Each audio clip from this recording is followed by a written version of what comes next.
College से आते ही अपनी भाभी के पास जाती है। भाभी, ओ भाभी। क्या बात है अंजू, तू परेशान क्यों लग रही है? परेशानी की तो बात है ना भाभी, आपने फिर से कतरनों से मेरे लिए नया सूट सिल दिया। कॉलेज में लड़कियां मेरा बहुत मजाक उड़ाती हैं। तेरे सभी सूट पुराने हो गए थे अंजू, इसलिए मैंने तेरे लिए नया सूट बना दिया। लेकिन कतरन से सूट बनाने की क्या जरूरत थी भाभी? आपको मेरे लिए नया सूट बनाने का इतना ही शौक था तो नए कपड़े ले आती। नए कपड़े लाने के लिए मेरे पास पैसे नहीं थे अंजू, तुम तो जानती हो कि। बस भाभी रहने दो अपने बहाने। ये तुम अपनी भाभी से कैसे बात कर रही हो अंजू? तुम जानती हो कि जब से मेरा काम छूटा है तब से अरुणा ही दर्जी का काम करके जैसे तैसे इस घर को चला रही है। तुम्हारे कॉलेज की फीस भी भर रही है। तुम्हें हमारी माली हालत का अंदाजा नहीं है क्या? अंजू रूठ कर वहाँ से चली जाती है।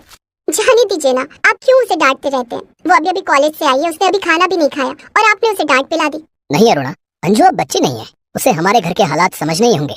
अरुणा ने विनोद की इस बात का कोई जवाब नहीं दिया और अंजू के कमरे में चली गई। अंजू तकिए में मुंह छिपाकर रो रही थी। ओहो मेरी प्यारी ननद, रोना छोड़कर जल्दी से खाना खा ले। आज मैंने तेरी मनपसंद पनीर की सब्जी और पुलाव बनाया है। ओह भाभी, तुम कितनी अच्छी हो, तुम मेरी पसंद नापसंद का कितना ख्याल रखती हो। मैं ख्याल नहीं रखूंगी तो और कौन रखेगा? चल अब जल्दी से खाना खा ले। दोनों ननद भाभी रसोई में जाती हैं। अरुणा थाली में खाना परोसती है और अंजू को देती है। दरअसल अंजू का भाई विनोद एक दुकान में सेल्समैन का काम करता था। एक दिन अचानक दुकान में आग लग जाती है और दुकान जलकर राख हो जाती है, जिसके बाद विनोद की नौकरी चली जाती है। कई महीने तक नौकरी तलाशने के बाद भी विनोद को दूसरी नौकरी नहीं मिलती है। तब एक दिन, क्या बात है जी, आप इतने परेशान क्यों हैं? अरुणा, 4 महीने हो गए लेकिन मुझे नौकरी नहीं मिली। समझ में नहीं आता कि घर का खर्च, अंजू की पढ़ाई का खर्च, ये सब कैसे हो पाएगा। आप चिंता क्यों करते हैं, मैं हूँ ना, सब संभाल लूंगी। तुम क्या करोगी? क्या अब तुम नौकरी करोगी? नौकरी नहीं करूंगी, लेकिन इतना तो कमा ही लूंगी कि घर का खर्च और अंजू की पढ़ाई का खर्च निकाल लूं। वो कैसे? शादी से पहले मैं कपड़े सिलने का काम करती थी। मायके में मेरी सिलाई मशीन भी रखी है। आप कहो तो मैं वो सिलाई मशीन ले आऊं और फिर से कपड़े सिलने का काम शुरू कर दूं। इससे हमारा घर का खर्च और अंजू की पढ़ाई का खर्च दोनों निकल जाएगा। लेकिन क्या ये ठीक रहेगा? इसमें हर्ज ही क्या है, मैं घर पर ही रहकर लोगों के कपड़े सिलूंगी। ठीक है अरुणा। दूसरे ही दिन अरुणा मायके से अपनी सिलाई मशीन ले आती है और लोगों के कपड़े सिलने लगती है। वो कपड़ों के बचे हुए कतरनों को इकट्ठा करके रख लेती। जब ढेर सारी कतरन इकट्ठा हो जाते तब वो उन कतरनों से अंजू के लिए सूट सिल देते, जो देखने में तो बेहद स्टाइलिश होते, लेकिन कतरनों से होने के कारण कॉलेज की लड़कियां अंजू का बहुत मजाक उड़ाती।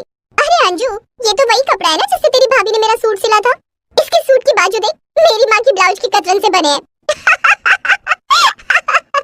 अंजू को लड़कियों का इस तरह से उसका मजाक उड़ाना बहुत बुरा लगता था, जिस बारे में वो अपनी भाभी को बताया करती थी। तू चिंता मत कर अंजू, बहुत जल्द तेरे भैया की नौकरी लग जाएगी, फिर मैं तेरे लिए नए कपड़े का सूट सिल दूंगी। ना जाने कब भैया की नौकरी लगेगी और आप मेरे लिए नए कपड़े का सूट सिलोगी। वो दिन जल्द ही आएगा अंजू। एक दिन की बात है, अंजू कॉलेज जाती है तो उसे पता लगता है कि अगले हफ्ते कॉलेज का एनुअल फंक्शन है, जिसमें सबसे बढ़िया पंजाबी गिद्धा डांस करने वाली लड़की को नगद पुरस्कार दिया जाएगा। जो लड़की डांस में हिस्सा लेना चाहती है वो फंक्शन के लिए बने पैनल के पास जाकर अपना नाम लिखवा दे। अरे वाह, सबसे बढ़िया पंजाबी गिद्धा डांस करने वाली लड़की को नगद पुरस्कार मिलेगा, फिर तो ये पुरस्कार मैं ही जीतूंगी। अंजू पैनल के पास जाकर अपना नाम लिखवा देती है। वो उसी दिन से पंजाबी गिद्धा डांस का अभ्यास करने लगती है। वो हर समय YouTube पर पंजाबी गिद्धा डांस देखती और उसके स्टेप सीखने की कोशिश करती। एक दिन वो कॉलेज में YouTube देख रही थी, तब सोनम ने कहा, अरे अंजू, तू आजकल हमेशा अपने फोन में लगी रहती है, क्या बात है? मैं YouTube से पंजाबी गिद्धा डांस सीख रही हूँ। लेकिन तू पंजाबी गिद्धा डांस क्यों सीख रही है? क्योंकि मैं कॉलेज के एनुअल फंक्शन में हिस्सा लूंगी और पुरस्कार मैं ही जीतूंगी। क्या तू पुरस्कार जीतेगी? ऐसा कहकर सोनम हंसने लगती है। वो दूसरी लड़कियों को भी ये बात बताती है। अरे रिचा, विनीता, कुछ सुना तुम लोगों ने? क्या बात है सोनम? अंजू कह रही है कि वो कॉलेज के एनुअल फंक्शन में हिस्सा लेगी और पंजाबी गिद्धा डांस करके पुरस्कार जीतेगी। सोनम की बात सुनकर दोनों लड़कियां भी हंसने लगती हैं। उनका इस तरह से हंसना अंजू को बहुत बुरा लगता है। तुम लोग इस तरह से क्यों हंस रही हो? हमेशा दूसरे का मजाक उड़ाना अच्छी बात नहीं है। हो सकता है मैं तुम सबसे अच्छा गिद्धा डांस करूं और पुरस्कार जीत जाऊं, इसमें हैरानी की क्या बात है? हैरानी की बात तो है, तू पंजाबी गिद्धा डांस तो तब करेगी ना जब तेरे पास पटियाला सूट होगा। क्या पटियाला सूट? हाँ, पटियाला सूट। तुझे इतना भी नहीं पता कि पंजाबी गिद्धा डांस करने के लिए पटियाला सूट पहनना होता है? इसे कैसे पता होगा? इसे तो सिर्फ कतरनों का सूट पता है। अपनी भाभी से कहना कि वो तेरे लिए कतरन का पटियाला सूट बना दे। ऐसा कहकर तीनों लड़कियां फिर हंसने लगती हैं। अंजू को ये सब बहुत बुरा लगता है। वो उसी समय अपने घर चली जाती है और अपने कमरे में जाकर रोने लगती है। ये सब अरुणा देख लेती है। वो कपड़े सिल रही थी। सिलाई का काम छोड़कर वो अंजू के पास जाती है। अंजू, क्या बात है, तू रो क्यों रही है?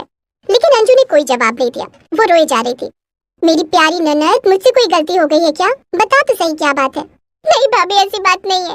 फिर क्या बात है? अंजू अरुणा को सारी बात बताती है। बस इतनी सी बात, मैं तेरे लिए पटियाला सूट सिल दूंगी।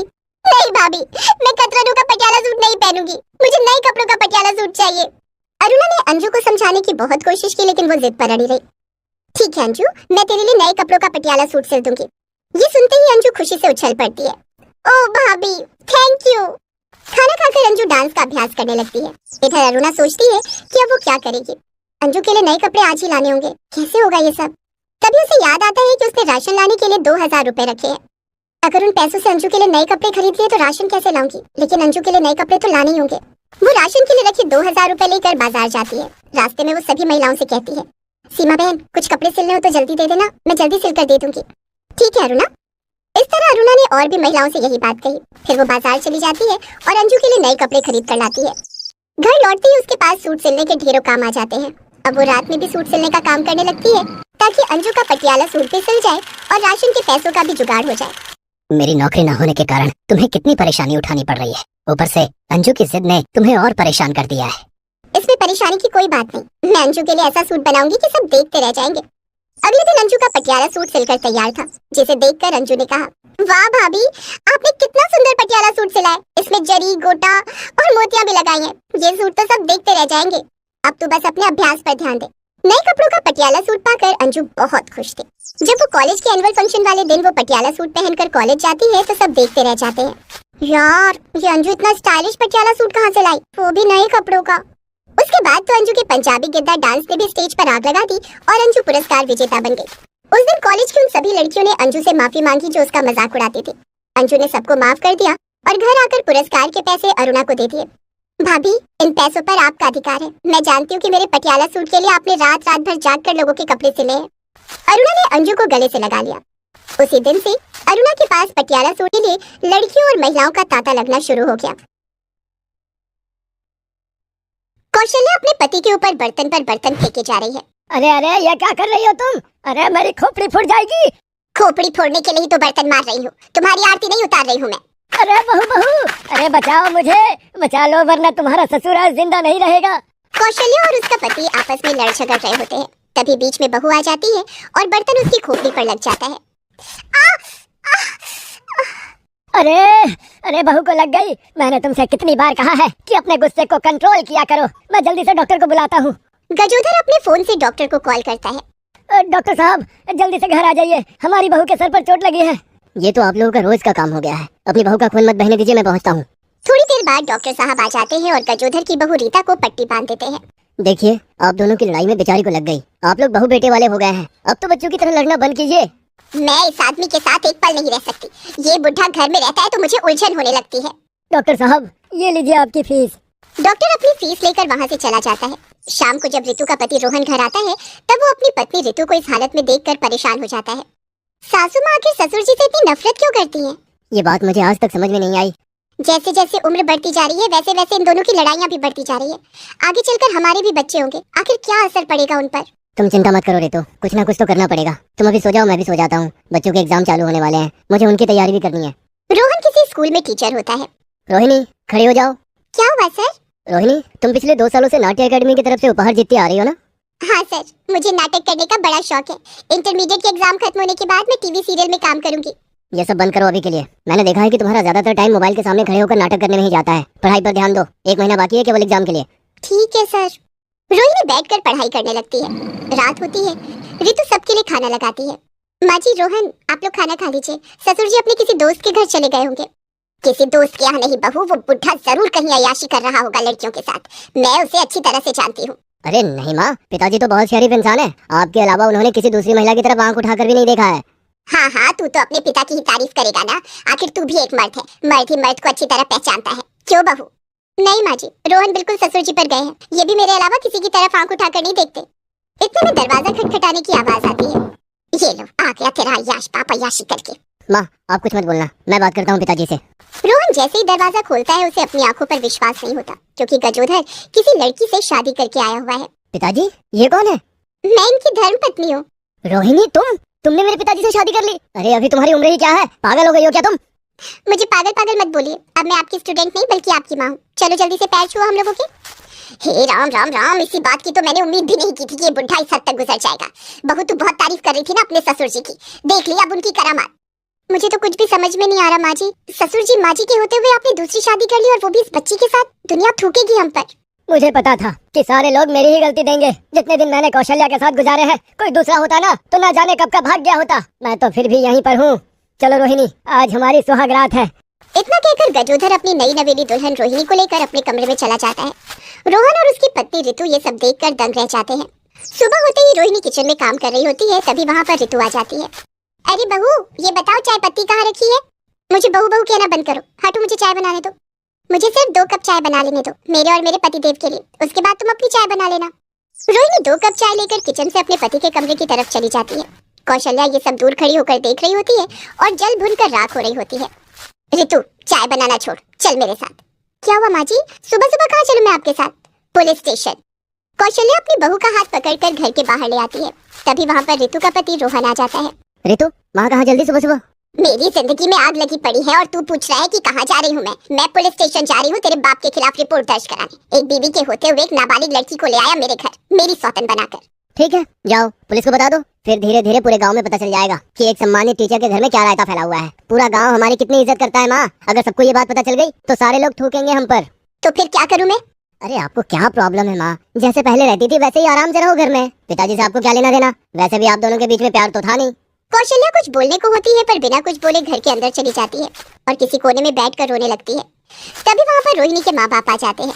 आइए सासू माँ, ससुर जी आइए आइए, स्वागत है आपका इस गरीब की झोपड़ी में। अरे कम से कम मुझे ससुर जी तो मत कहिए, मैं आपसे कम से कम 10 साल का छोटा हूँ। अरे लेकिन रिश्ते में तो आप बड़े ही हैं मुझसे। इतने में गजोधर के सास ससुर की नजर कौशल्या पर जाती है जो कि किसी कोने में बैठी हुई है। अच्छा, तो ये है कौशल्या जी, नमस्ते। उन दोनों को देखकर कौशल्या का खून खौलता है और वो अपने कमरे में जाकर अंदर से दरवाजा बंद कर लेती है। लगता है माँ के ऊपर इसका कुछ ज्यादा ही असर हुआ है। असर तो होना ही चाहिए, इतनी मेहनत जो की है हमने। बेटा जल्दी से अंदर जाकर देख, कहीं कुछ उल्टा सीधा ना कर ले तेरी माँ। रोहन भागकर अपनी माँ के कमरे की तरफ जाता है और जोर जोर से दरवाजा खटखटाता है। माँ दरवाजा खोलो, मैंने कहा दरवाजा खोलो माँ।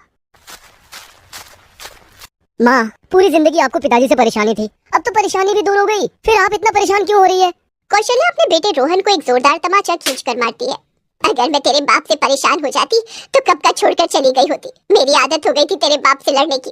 बिना लड़े मुझे नींद नहीं आती थी। अब मैं करती भी तो क्या करती, लेकिन तेरे बाप ने तो हद ही पार कर दी। अब वहाँ पर थोड़ी देर के लिए सन्नाटा सा छा जाता है। उसके बाद रोहन, रोहिणी के माँ बाप और ऋतु जोर जोर से हंसने लगते हैं। कौशल्या को कुछ भी समझ में नहीं आ रहा कि आखिर ये सब हो क्या रहा है। अरे पगली, अगर यही बात पहले बोल देती तो इतना सारा नाटक हमें करना ही नहीं पड़ता। नाटक? कैसा नाटक? अरे माँ, पिताजी ने कोई दूसरी शादी नहीं की है। ये रोहिणी है, मेरी क्लास की स्टूडेंट। ये बहुत अच्छी एक्टिंग करती है, इसीलिए मेरे दिमाग में ख्याल आया कि क्यों ना ये सब नाटक रचा जाए। उसके बाद मैंने रोहिणी के पिताजी से बात की, ऋतु से भी बात की, यहाँ तक कि पिताजी से भी मैंने ही बात की। उसके बाद ही ये सारा शादी का नाटक हमने रचा। अरे पिताजी तो इस नाटक के लिए राजी नहीं थे, पर मैंने ही जिद की। कौशल्या रोहन की बातें सुनती है, किचन की तरफ जाती है और बर्तन उठाकर अपने पति की तरफ भागती है मारने के लिए। गजोधर डर कर भागने लगता है, लेकिन तभी कौशल्या रुक जाती है। डरिए मत, मैं भी नाटक ही कर रही हूँ। आज के बाद मैं आप लोगों को कभी परेशान नहीं करूंगी, मुझे माफ कर दीजिए। तो इस तरह से कौशल्या और गजोधर एक दूसरे के साथ प्यार से रहने लगते हैं और आपस में लड़ना झगड़ना बंद कर देते हैं।